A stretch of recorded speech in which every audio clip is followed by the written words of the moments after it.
Nous, on a beaucoup de gens qui viennent ici parce qu'ils trouvent qu'il y a énormément d'énergie par rapport à l'eau et au lieu.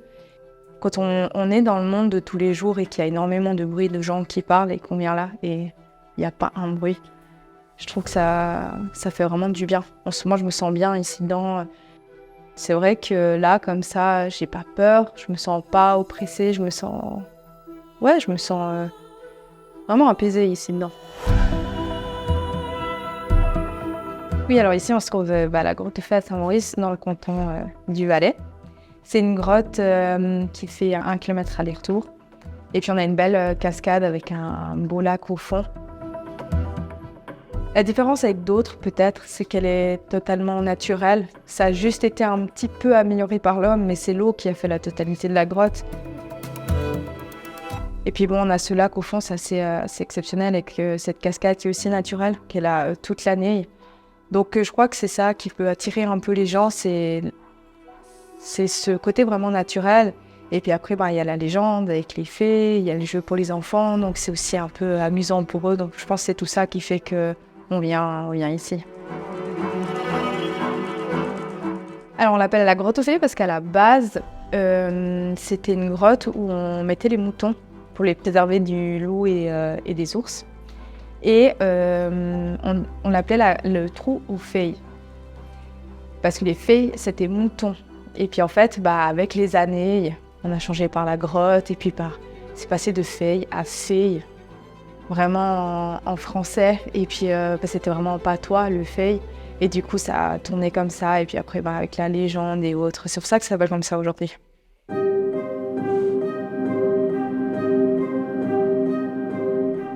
Alors, moi, je suis là depuis 29 ans, mais je travaille depuis l'année passée ici, en tant qu'employée l'année passée. Et puis cette année, je suis gérante de la grotte aux fées. Donc, c'est un peu un travail où on fait de tout. On a un petit peu un couteau suisse parce que il faut tout savoir faire, il faut tout savoir réparer, qui appeler.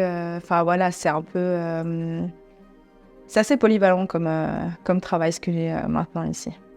En fait, il y a 29 ans, la commune de Saint-Maurice mettait ce site touristique à la location et mes parents, ils ont tout quitté à Chamoisan. Moi, je venais de naître, j'avais 4 mois et puis ils sont venus ici, ils ont repris ça. On a pris ça en famille, en fait. Enfin, c'était mes parents qui avaient. Et nous, on a grandi ici avec mes 2 frères. On a passé toute notre enfance ici. On a travaillé en tant qu'étudiant et puis après, maintenant, moi, je suis celle qui est toujours ici.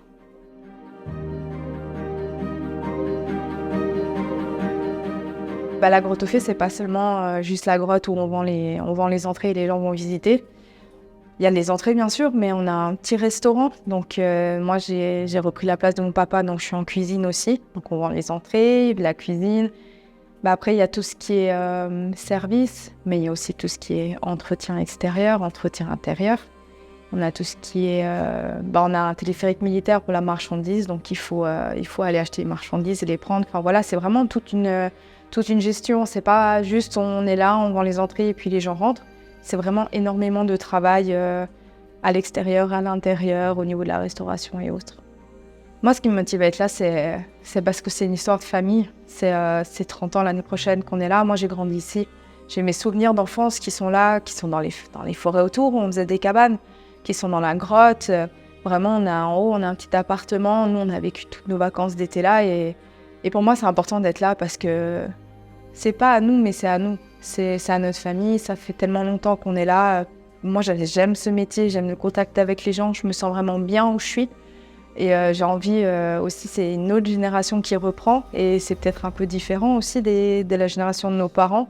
Donc moi, c'est le challenge, c'est d'essayer de faire mieux, de faire des choses chouettes pour la grotte, de donner un peu plus de vie, plus d'activité.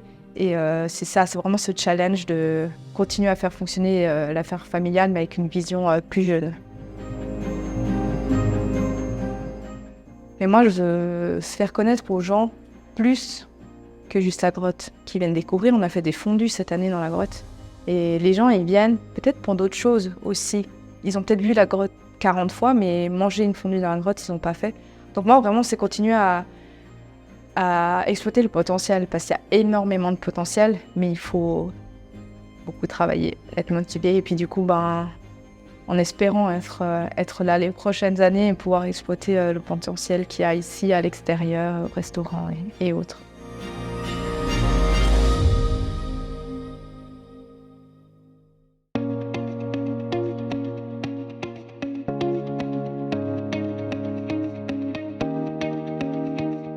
Qu'est-ce qui me plaît beaucoup ici, c'est on est tranquille, on fait comme on veut, on est très calme, très paisible. On n'a pas de stress comme en bas en ville où tout va très très vite. On va tranquillement. Les gens ils sont calmes, ils ont le temps, ils ont la patience. Alors mon rôle à l'auberge, c'est vrai qu'on a mille et une tâches et on le fait qu'en duo. Donc je m'occupe essentiellement de la cuisine, de la production.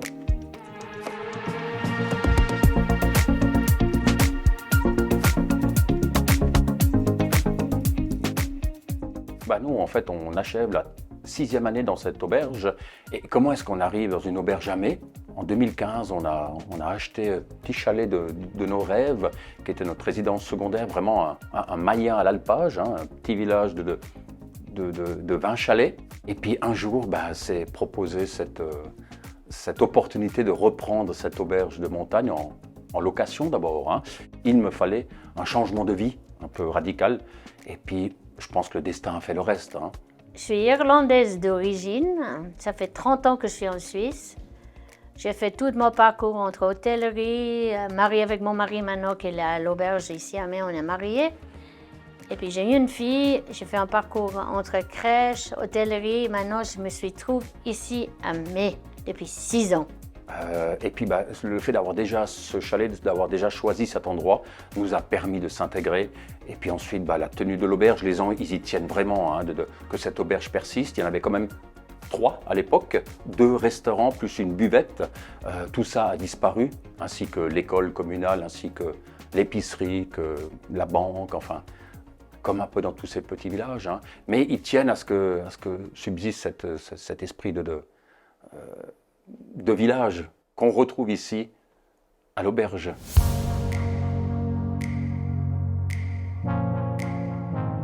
Alors à Mai, c'est ambiance familiale. On s'investit beaucoup au niveau village.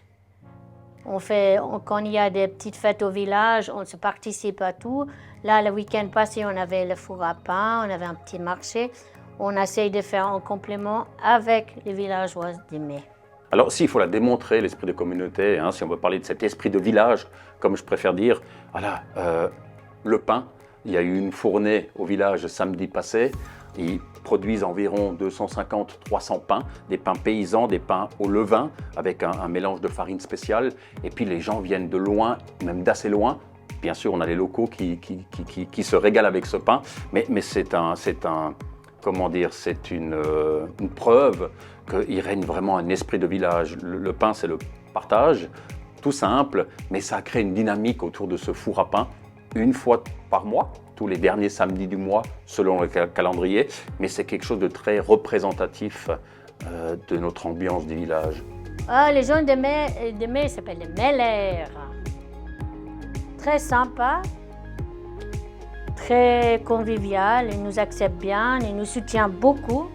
Alors je pense qu'on contribue à ce que ces petits villages perdurent et puis même se développent, puisqu'on est quand même environ, je n'ai pas le chiffre précis, mais 130 habitants à l'année, ce qui n'était pas le cas il y a 20 ou 30 ans, ils étaient beaucoup moins nombreux.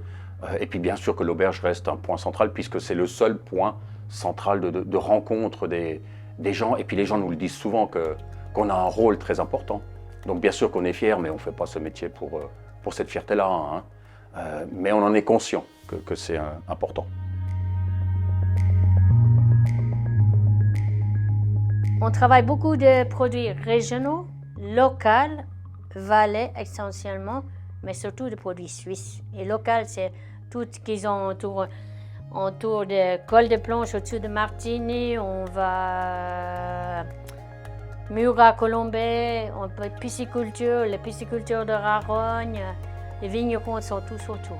Alors il a toujours été comme ça, tout ça, ça a commencé en 1948. En 1948, ils ont ouvert en fait cette maison familiale aux clients. Et puis le propriétaire de l'époque a toujours aimé ce mot, c'est lui qui a baptisé l'Armailly. Et puis nous, on ne s'est pas posé la question, on a vraiment voulu garder ce nom parce que c'est une identité assez forte. En montagne, ça nous va bien. Mais c'est vrai qu'on nous pose souvent la question, pourquoi l'Armailly? C'est plutôt gruyérien l'Armailly, hein. Mais ça nous va bien, ça nous va bien. On en a même fait des t-shirts.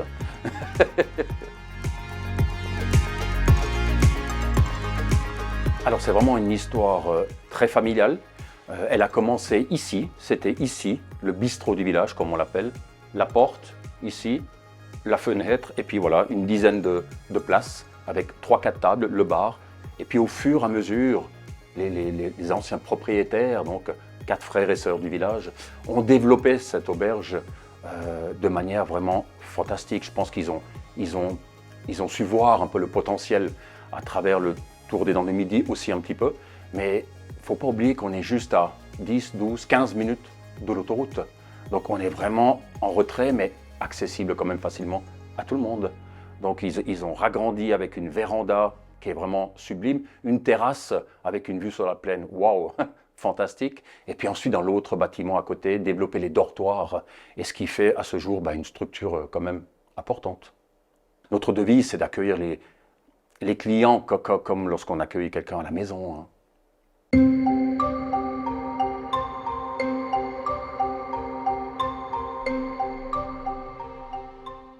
Alors nous nous trouvons ici au pied du bassin versant du Saint-Barthélemy.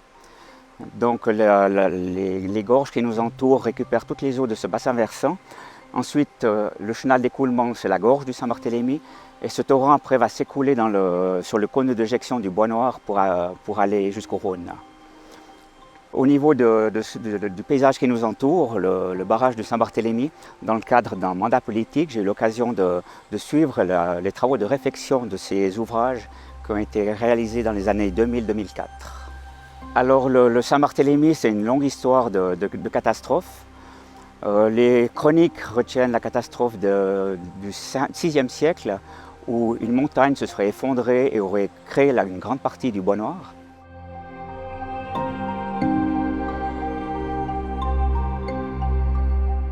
Les événements les plus intéressants sont ceux des années 20. Donc il y a presque un siècle, en 1926, au mois de septembre, un peu comme à présent, une montagne, une partie de la cime de l'Est s'est écroulée dans la gorge et puis créé une embâcle. Et ensuite, suite à des pluies diluviennes, cette lave torrentielle est descendue jusqu'au Bois Noir et a surtout coupé la Watchman Fair qui reliait le Valais au plateau suisse.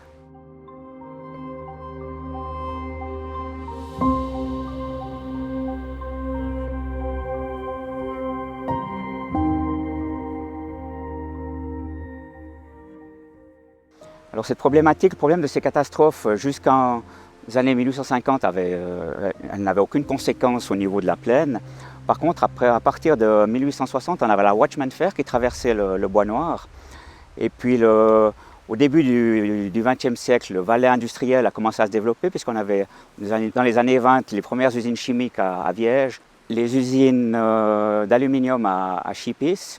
Donc le train, c'était le seul moyen de transport qui permettait d'amener et d'évacuer les marchandises du Valais.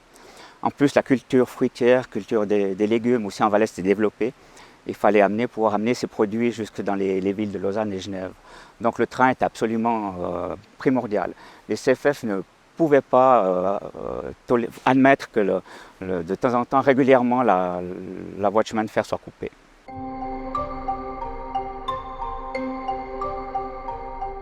Donc, après la crue de 1926, les CFF étudient plusieurs variantes, plusieurs projets. Et le projet qui est retenu, c'est la construction de barrages à la hauteur où on se trouve, de 8 ouvrages dans un premier temps. Et puis c'est la solution qui a été choisie. Les travaux ont débuté en 1930 par la construction de la route qui relie May à la plaine. Et puis une fois la route faite, on a fait une installation de chantier et au mois de janvier 1931, on commençait la construction des barrages qui sont derrière moi.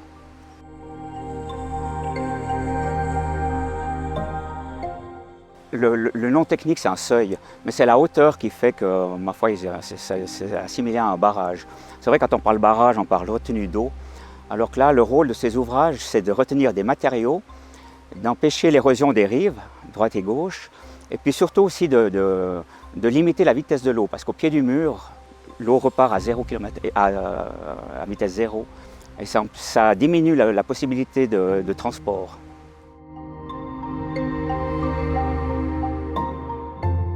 En 2021, ce barrage était complètement recouvert par une avalanche.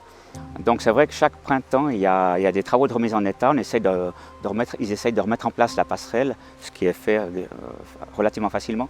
Et puis surtout une surveillance régulière, parce que dès qu'on a un orage, le risque que la passerelle soit emportée est vraiment présent.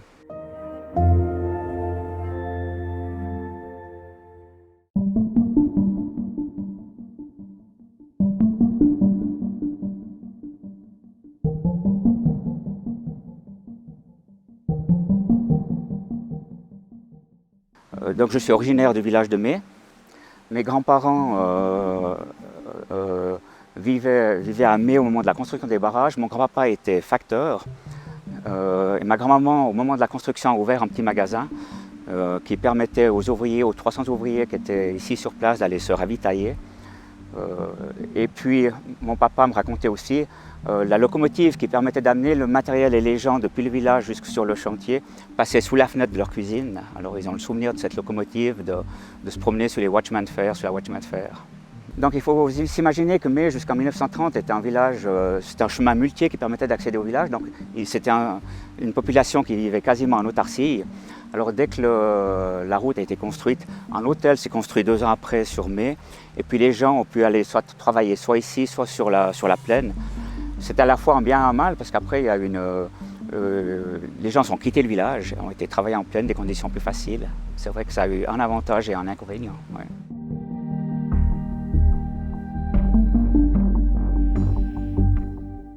Alors enfant, je venais chez mes grands-parents, il n'y avait pas la route qu'on a prise pour venir jusqu'ici, donc on suivait encore le tracé de la Watchman Fair. Et puis, je ne sais pas si vous avez vu en venant jusqu'ici, il y a plein de ruines, encore des silos à béton.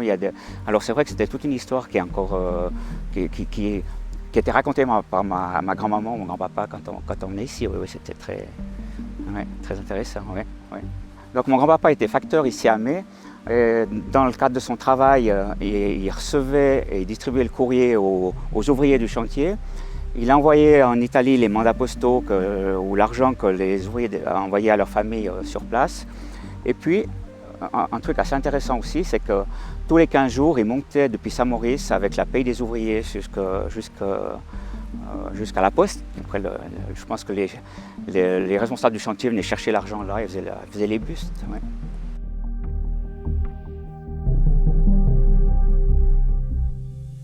Alors le Mai du temps de mes grands-parents, avant la construction des barrages, c'était un Mai qui était un Mai agricole. Donc chaque famille avait 1 ou 2 vaches, quelques chèvres et puis quelques champs. On cultivait des pommes de terre, un peu de blé. Et les gens vivaient vraiment en autarcie. Et puis après, à partir de la construction de ces ouvrages, on a eu le Mai un peu plus... les gens partaient, allaient travailler en plaine, revenaient. Alors l'évolution elle est vraiment très grande là, ouais.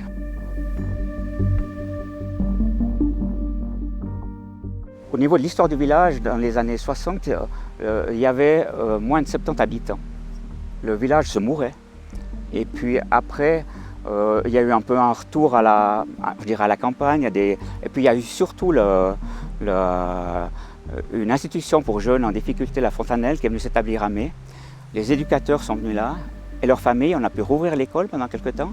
Alors, et puis le fait d'avoir maintenant cet établissement public, c'est vraiment ça donne une âme un peu au village. Et puis il revit. Ouais. C'est un village mourant et maintenant c'est un village vivant.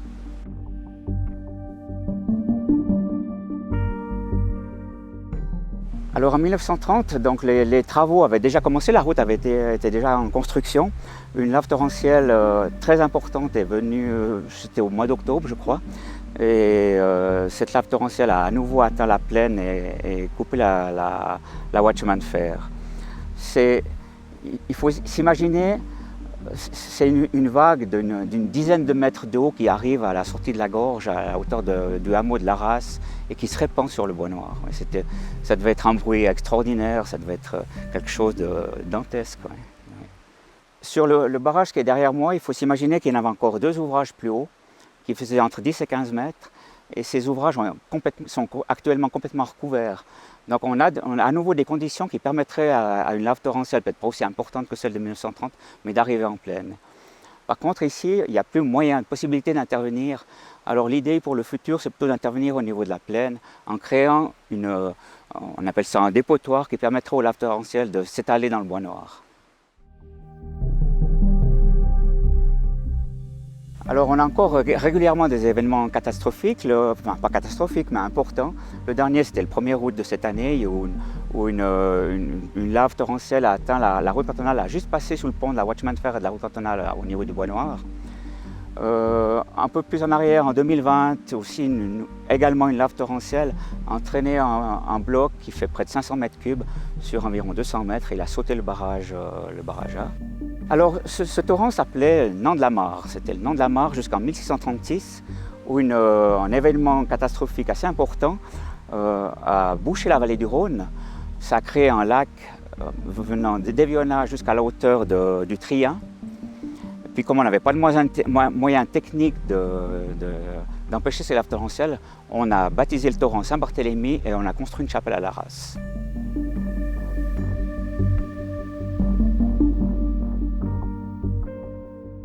On a donné le nom d'un saint pour invoquer sa protection.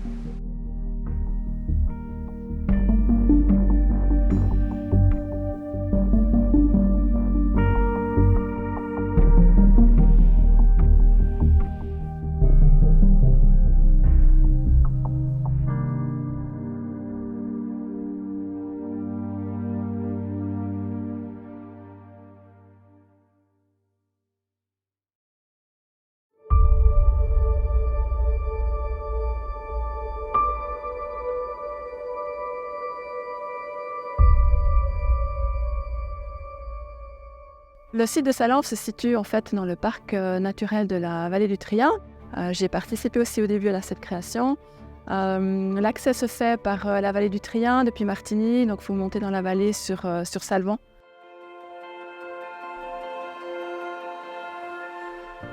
Quelque chose aussi que je trouve incroyable par rapport à Salanves, c'est qu'au mois de juin, c'est le moment où on verra le plus d'animaux. Des fois, on est ici à côté de la chapelle et puis on regarde autour de nous et puis on a 60-70 bouquetins qui sont autour de nous, des mâles, des femelles, des bébés.